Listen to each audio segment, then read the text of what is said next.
la frecuencia de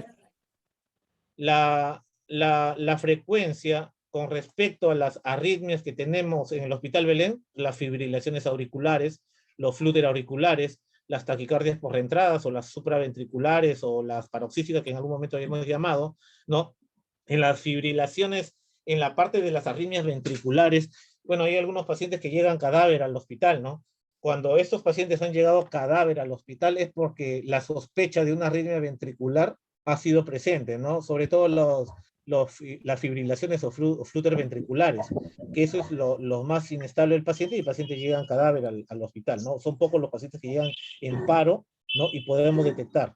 Hay algunos pacientes que estando en tópico, estando en observación, hemos visto que han presentado arritmias cardíacas y hemos tenido que ser desfibrilados, ¿no? ¿Ok? Y dentro de las bradiarritmias, también tenemos que los bloqueos auriculoventriculares son los más frecuentes que hemos tenido. Sobre todo, dentro de los bloqueos auriculoventriculares que tenemos, son los bloqueos de alto grado. ¿Ok?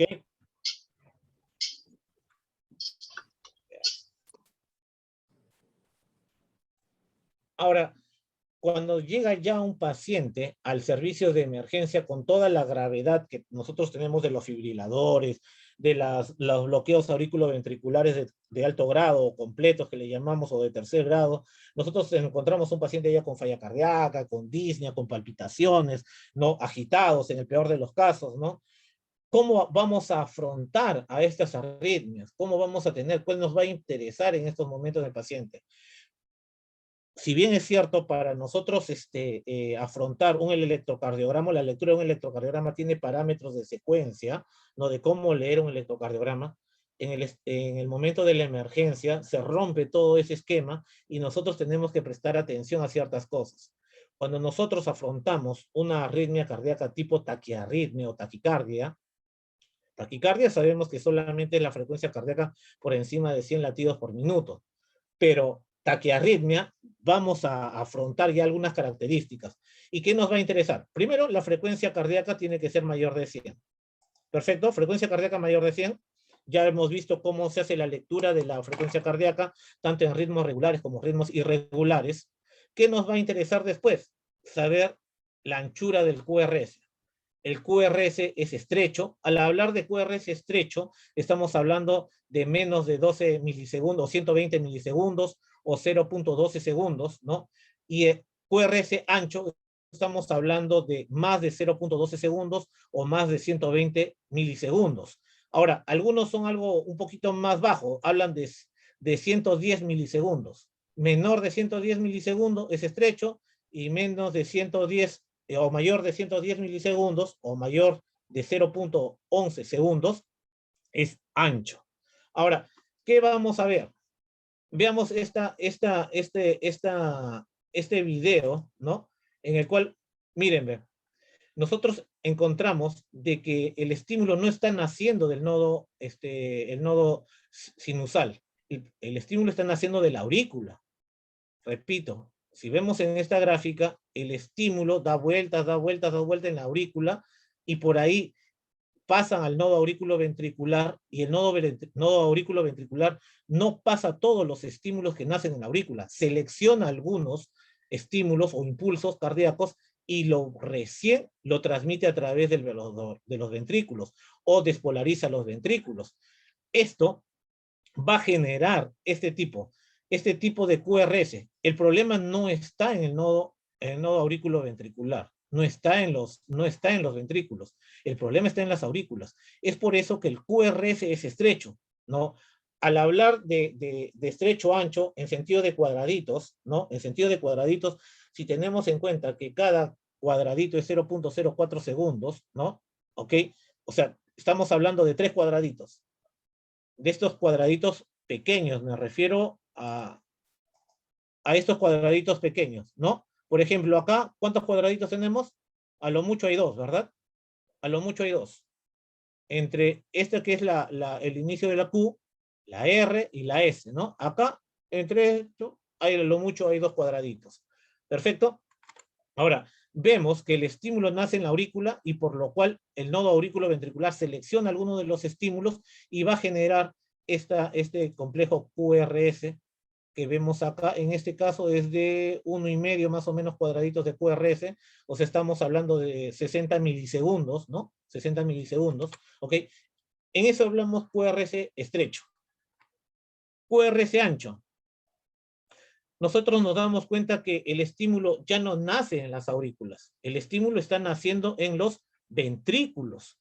De los ventrículos se está disparando hacia los mismos ventrículos y hacia las aurículas, lo cual, como ya hay un problema que es ventricular, netamente ventricular, se van a generar estos QRS anchos. Se dice de que aquellos QRS de mayor de 160 milisegundos, netamente el problema es ventricular. O sea, al hablar de 160 milisegundos, ¿de cuántos cuadraditos pequeños estamos hablando? Ah, muchachos, a que no se duerman. A ver. Muchachos, ¿Puede no se repetir la duerman. pregunta, Doc? A ver, hay un criterio que te dice, cuando tú tienes un QRS mayor de 160 milisegundos, la patología o la es netamente de ventrículo. Es netamente de ventrículo. Si es que es entre 120 y 160 milisegundos, puede ser ventricular o podría ser una taquicardia o una taquiarritmia supraventricular, pero con bloqueos. Ahora, 160 milisegundos, ¿cuántos cuadraditos corresponderían? 4. 4, exacto. Nosotros por acá, ¿cuántos cuadraditos estamos contando? Más de 4, ¿verdad? Acá hay 5. 6, 7. Lógico. O sea, quiere decir, y estamos sobre lo que estamos abordando. Cuando hablamos de QRS anchos, se dice, la literatura dice que aproximadamente un 80% son taquicardias o taquiarritmias netamente ventriculares.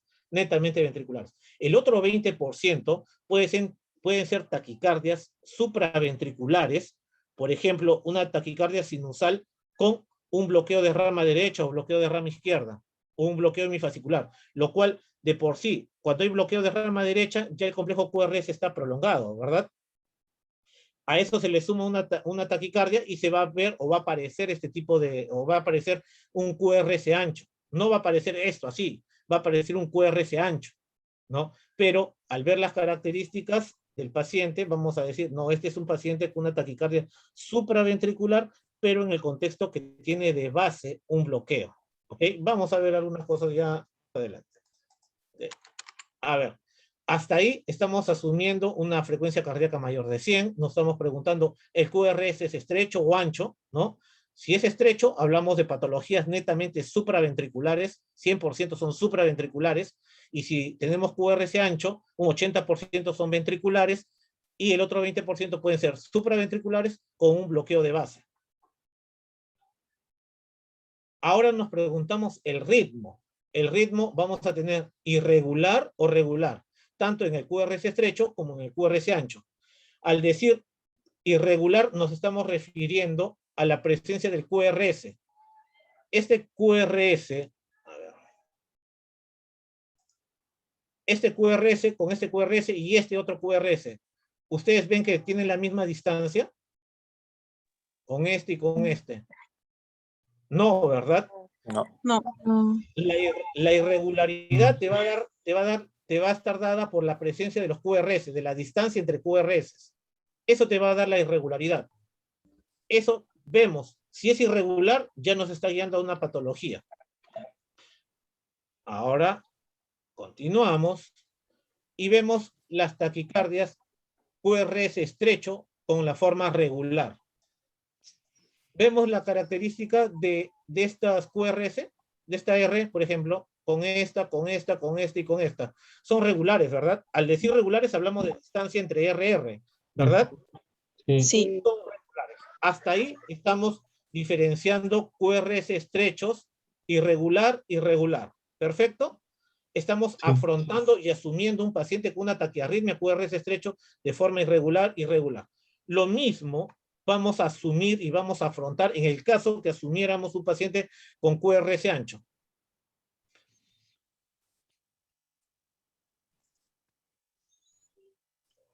veamos, irregulares, acá vemos la diferenciación entre R y R, hay veces R que ni se notan, ¿se dan cuenta la diferenciación de esta forma irregular de QRS anchos?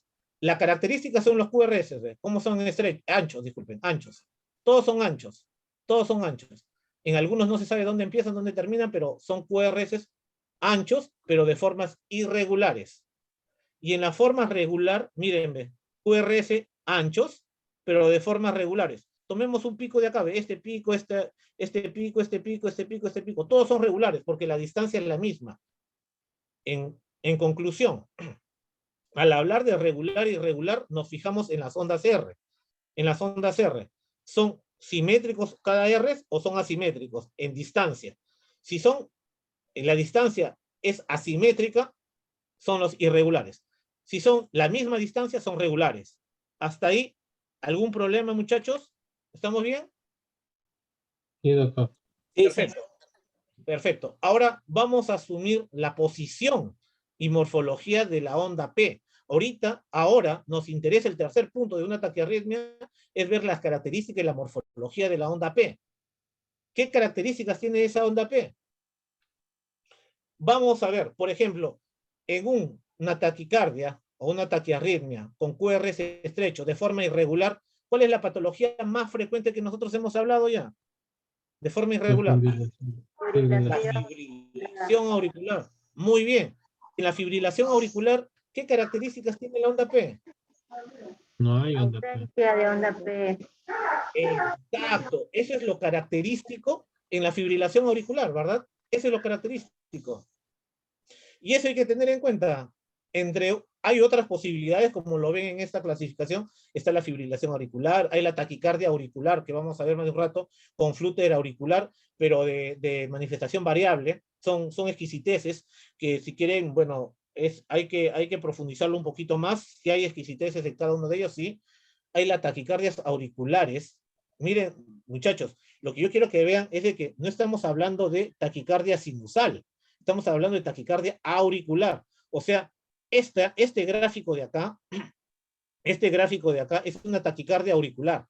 Pero si ustedes se dan cuenta, es una taquicardia auricular con QRS estrechos, pero con ritmo regulares. Pero ¿qué pasa si es que este foco que ha nacido de acá, digamos, donde está el dedito de la mano, tenga por acá otro foco por acá, otro foco por acá? Las características de la P y de las ondas R van a ser estrechas, pero la onda P va a ser de diferentes características. Vamos a ver más adelante, vamos a ver más adelante. Solamente lo que quiero que tengan en cuenta es de que regular, lo más frecuente es la fibrilación auricular. La fibrilación auricular va a variar ritmos desde 200 hasta 600 latidos por minuto. Esta es una exageración, pero nunca lo he visto, ¿no? Pero sí se va a presentar en estos casos. Pero esto estamos hablando de una fibrilación auricular. O sea, esto de 300 a 600 es de la frecuencia auricular, no es de la R, por si acaso, del complejo QR, del QRS. Este es de la frecuencia auricular. Ya vamos a ver. Ok, vamos al siguiente esquema. En las patologías regulares, QRS estrecho, regulares, ¿no? Composición y morfología de la onda P. Acá se encuentra el flúter auricular, que es el hermanito bueno de lo que es la fibrilación auricular. Mientras que la fibrilación auricular es de forma irregulares, ¿no? El flúter es más ordenadito. La respuesta auricular es más ordenada. Es más ordenada. Este, por ejemplo, podría ser un flúter auricular. Este podría ser un flúter auricular. Doctor, no se ve la sierrita mucho, pero acá hay una C. ¿No? Puede ser un flúter auricular, sí, sí, y es regular. Claro, eso es lo característico del flúter auricular. Mientras que en la fibrilación auricular es la respuesta mala, porque es irregular. El flúter es lo mismo, solo que organizado.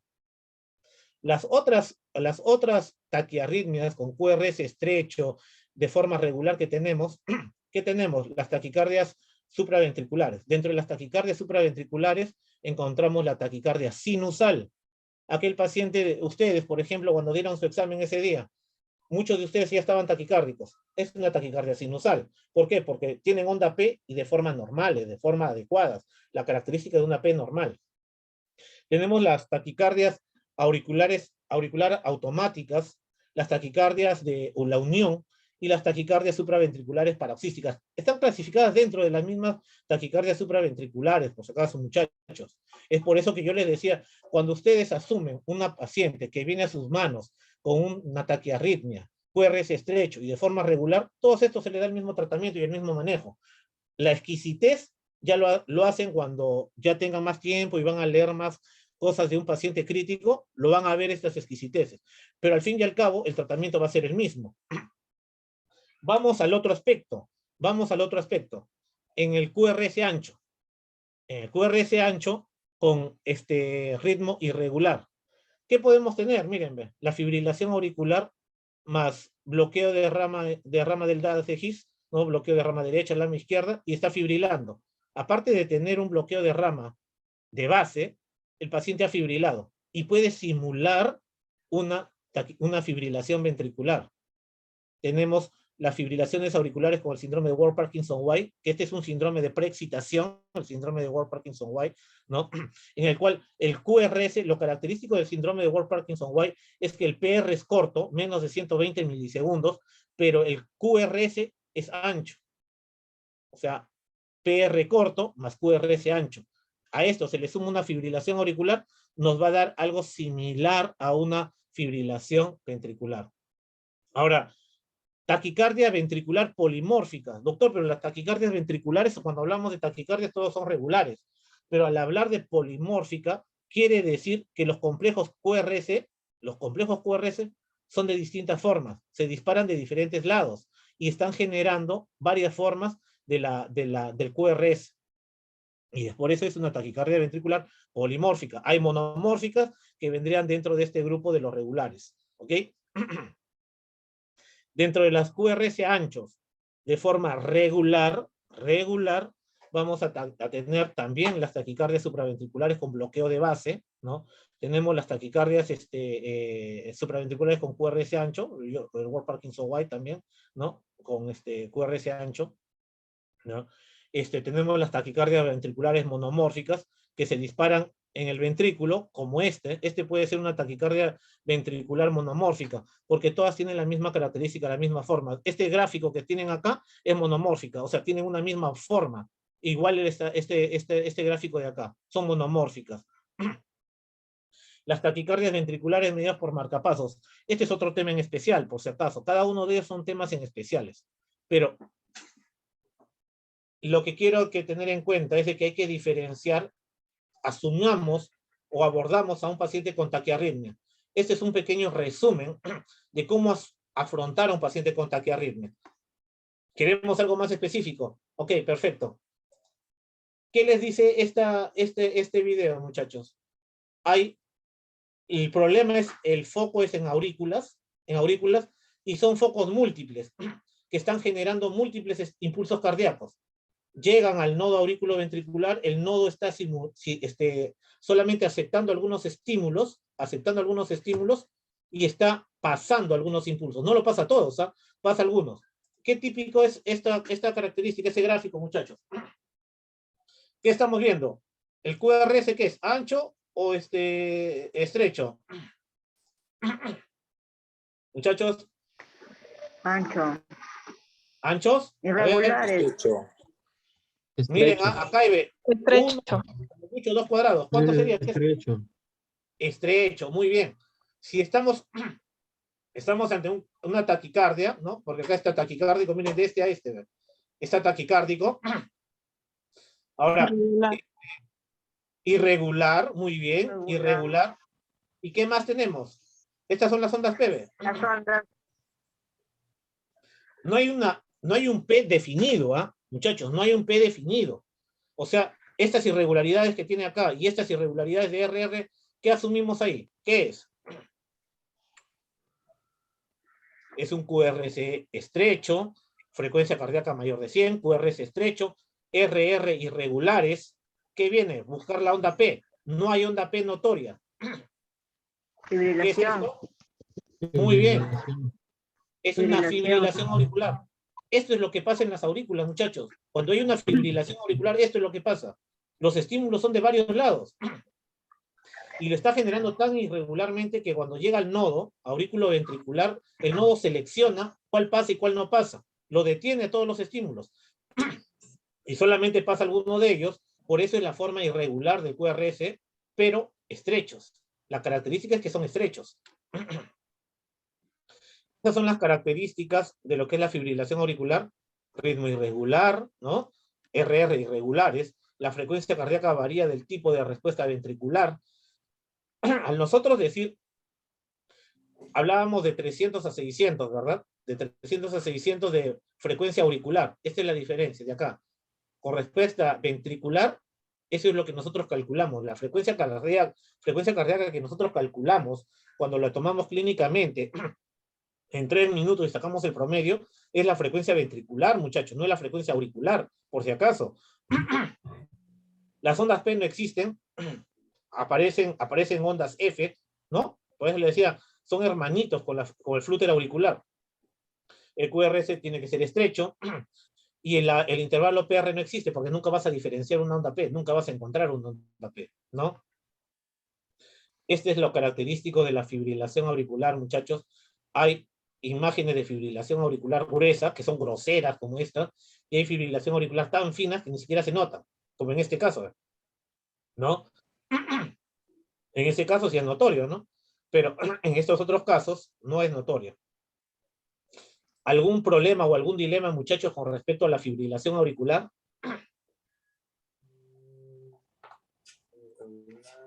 No creo, ¿eh? Espero que no. Bueno. No. Voy con esta imagen. Miren esa imagen. Y diferencien lo de la imagen de la fibrilación auricular. ¿Ah? Miren, esta imagen es un solo estímulo que da vueltas. Estos son varios estímulos que generan un estímulo al ventrículo, ¿no? Que seleccionan el estímulo del ventrículo. Acá, mira.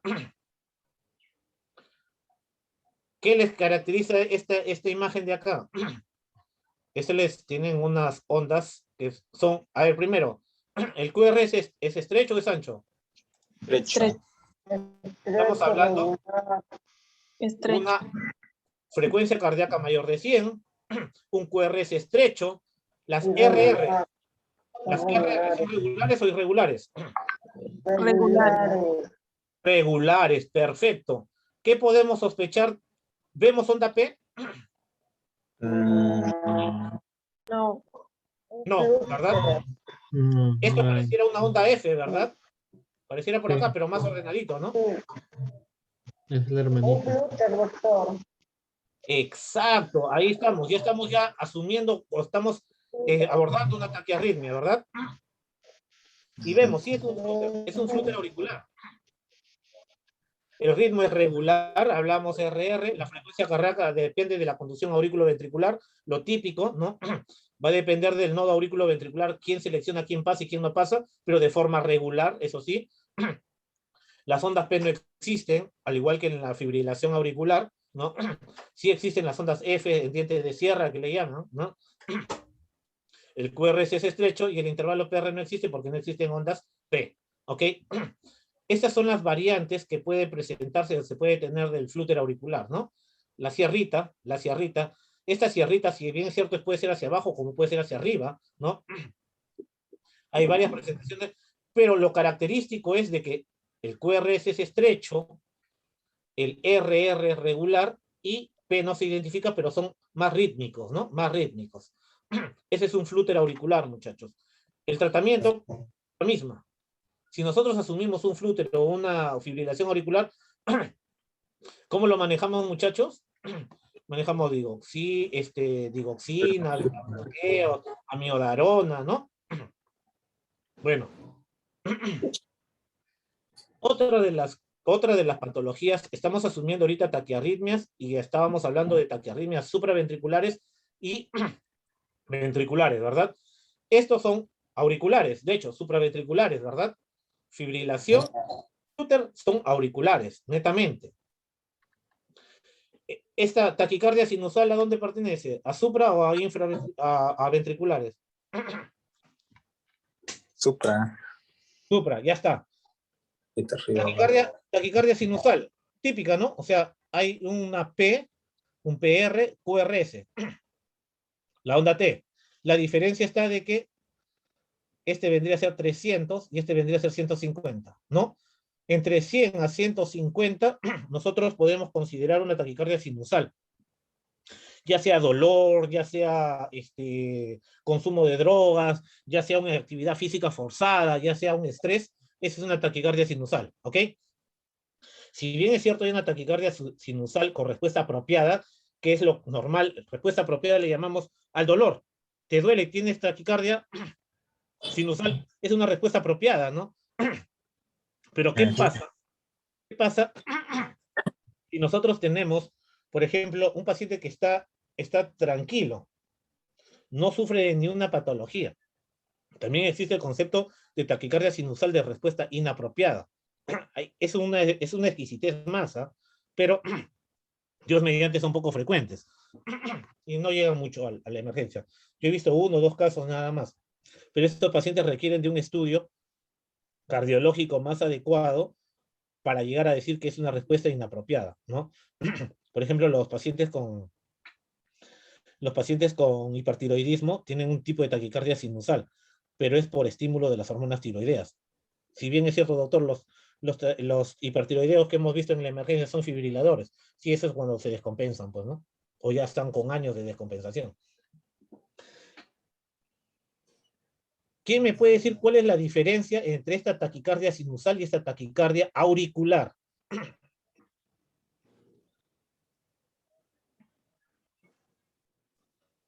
A ver, muchachos.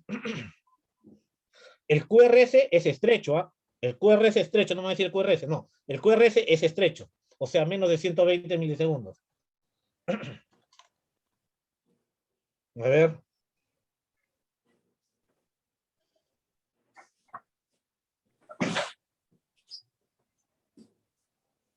A ver.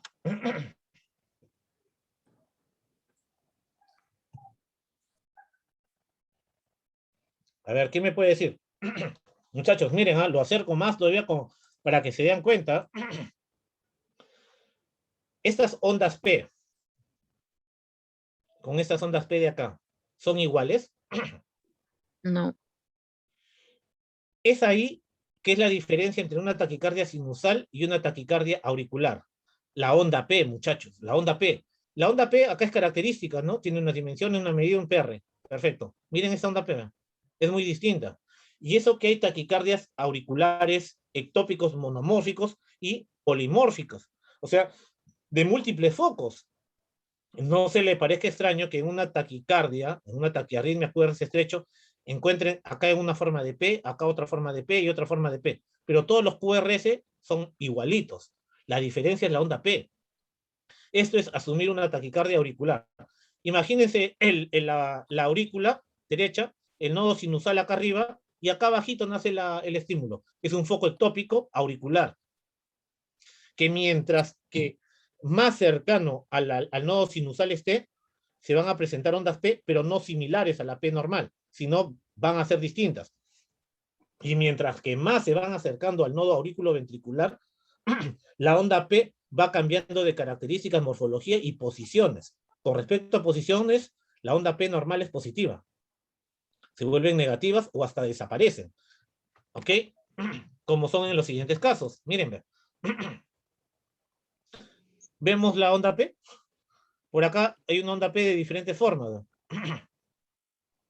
El QRS sigue siendo QRS estrecho. Miren acá, esta onda P.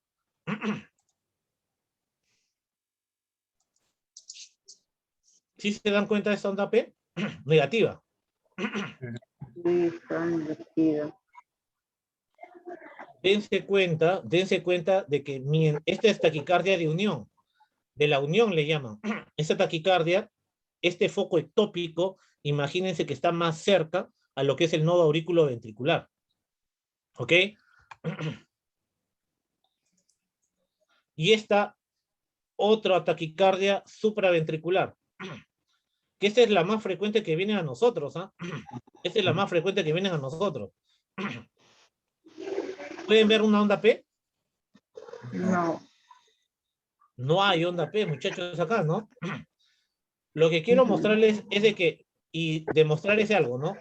Mientras que el foco, el nodo sinusal, te produce una P bonita, los focos ectópicos que están cercanos al nodo sinusal te van a producir diferentes variedades de onda P. Mientras que más se alejen del nodo sinusal, se van haciendo negativas o hasta desaparecen. Y no se trata de una fibrilación auricular o un flúter auricular, muchachos. Esto es lo más típico que se puede encontrar en un pacientito que viene con taquicardia supraventricular a la emergencia. Probablemente la paciente de la cama 20 habrá venido con una imagen similar a esta, o algo similar, ¿no? Porque por lo que me reportan era algo de 200 de frecuencia cardíaca. Quiero que vean taquicardia, frecuencia cardíaca mayor de 100, el QRS es estrecho, acá se ven dos cuadraditos, el RR es regular, ¿no? Estamos asumiendo, afrontando una taquiarritmia supraventricular. Al fin y al cabo, hablábamos y decíamos que todas las taquiarritmias supraventriculares, el tratamiento es el mismo, ¿verdad? A diferencia de la fibrilación auricular, pues, ¿no? Que ya aprendemos a reconocerlo. Ahora vamos para las taquicardias ventriculares. Este video ya lo han visto. ¿Qué es este video? Una taquicardia ventricular, ¿verdad? De un solo estímulo, de un solo foco, están generando estímulos, tanto hacia los ventrículos como hacia las aurículas. Doctor, pero acá no hay ni una P. Claro que no hay ni una P, pues porque no se va a ver, porque todo está consumido por toda la imagen que se ve de las imágenes ventriculares, ¿no? Pero lo que quiero que vean es de que el QRS, la frecuencia cardíaca es más de 100, el QRS es más de 120 y la RR son regulares, que eso es lo característico que se ve acá, ¿ok? Esas son las características de las taquicardias ventriculares monomórficas, ¿no? Hay taquicardias ventriculares polimórficas. Tengan en mente que existen la variedad de polimórficas, pero esas polimórficas, taquicardias ventriculares polimórficas, no van a caer dentro de este grupo de RR regulares, van a caer dentro de los RR irregulares, ¿no? Y se va a asemejar a una fibrilación ventricular. Ahora, con respecto a las taquiarritmias, nosotros, ¿qué pasa cuando llega un pacientita con taquiarritmia? Ya hemos visto frecuencia cardíaca, QRS estrecho, ancho, RR regular, irregular, la onda P. Estamos ya acá, estamos acá. ¿El paciente está estable? Nos vamos a preguntar, ¿el paciente está estable o inestable? Al hablar de estabilidad, estamos hablando del nivel de conciencia, si hay dolor torácico, la presión arterial sistólica, ¿no? Edema agudo de pulmón, insuficiencia cardíaca, ¿no? Vamos a ver si vamos a hacer una cardioversión eléctrica. Paciente inestable, todo paciente inestable, cardioversión eléctrica, ¿no? Se le va a poner analgésico, sedación, midazolam, fentanilo, tramadol, diazepam. Hay las variantes que podemos utilizar, ¿sí? Se puede utilizar cualquier variante con tal que sea sedación, analgesia. Por lo general, en las oportunidades que se han presentado, se ha utilizado midazolam, fenta o hasta diazepam, fentanilo, ¿no? Y bueno, no es que ha ido mal. Siempre tienen que estar preparados, muchachos, durante una cardioversión, es de que el paciente pueda hacer paro, porque prácticamente nosotros estamos induciendo al paro al hacer una cardioversión eléctrica. En el mejor de los casos, después de producir la cardioversión, va a empezar un nuevo ritmo, pero estamos al descargar, estamos haciendo que se produzca una pausa entre el ritmo anterior que estamos bloqueando y el nuevo inicio del nuevo ritmo. ¿Cómo responde el corazón? Si esto a pesar de ello persiste, terminamos en el uso de la amiodarona, ¿no? Ahora, si el paciente está estable, ¿el QRS es estrecho o es ancho? Si el QRS es estrecho, vamos a ver si es irregular o regular. Si es irregular, la primera causa de taquiarritmia, ¿cuál era? La fibrilación auricular. Perfecto, ¿sí? Fibrilación auricular. ¿Qué utilizamos? Beta bloqueante, digoxina, diltiazem, el amigo amiodarona también, ¿verdad? Creo que eso no hay problema en el uso. Si la taquiarritmia es estrecho, regular, ese QR es estrecho y es regular, ¿no? Las maniobras vagales, ¿no? El seno carotidio, comprimir los ojos, el globo ocular, comprimirlo, producirle la náusea, los vómitos, ¿no? Estimulan esas maniobras vagales. Si a pesar de ello no mejoran, tenemos la adenosina. Por lo general nosotros tenemos que tener las maniobras vagales o realizar las maniobras vagales hasta que nosotros tengamos la adenosina. Ha habido oportunidades que había adenosina y otras oportunidades que no había y han tenido que ir a comprarlo. Mientras que no traiga las maniobras vagales. La primera dosis son 6 miligramos, un bolo rápido. Rápido, al hablar rápido es que no lo vamos a diluir, lo cargamos en la jeringa y lo ponemos rápidamente a la vena con una vía, o sea, corta, no el equipo de venoclisis no tan largos, ¿no? El mismo ahí, su llave triple vía a la parte del Avocat, llave triple y colocamos directamente. Levantamos el brazo y apoyarnos con otra jeringa cargada con cloruro de sodio, inyectarlo.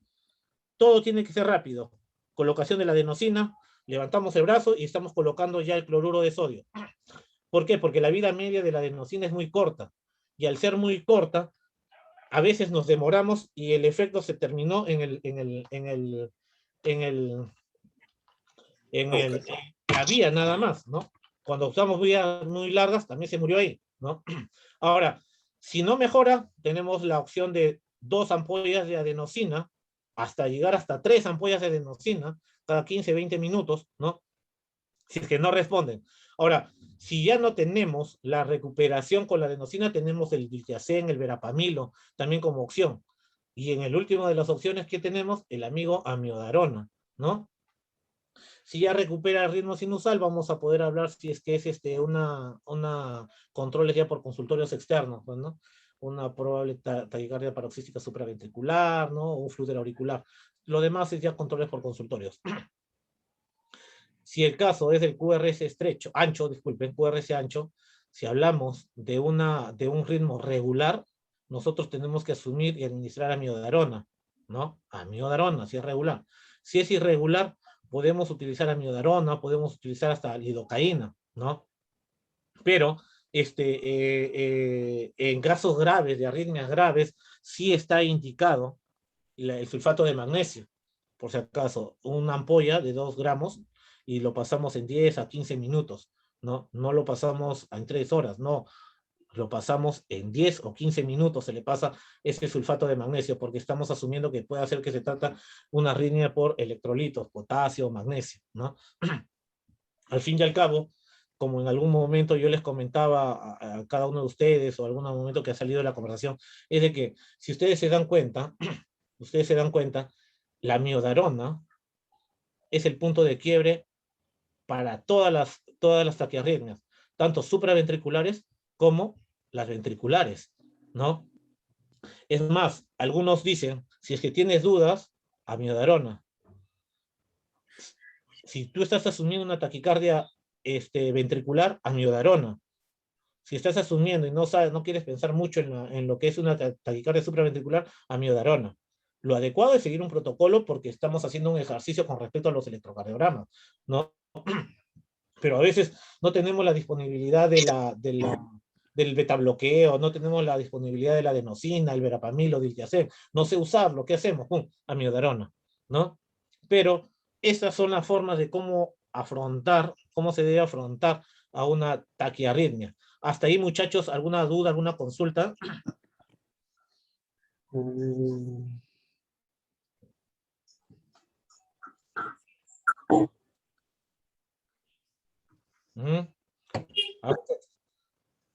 Yo lo que quiero con esta exposición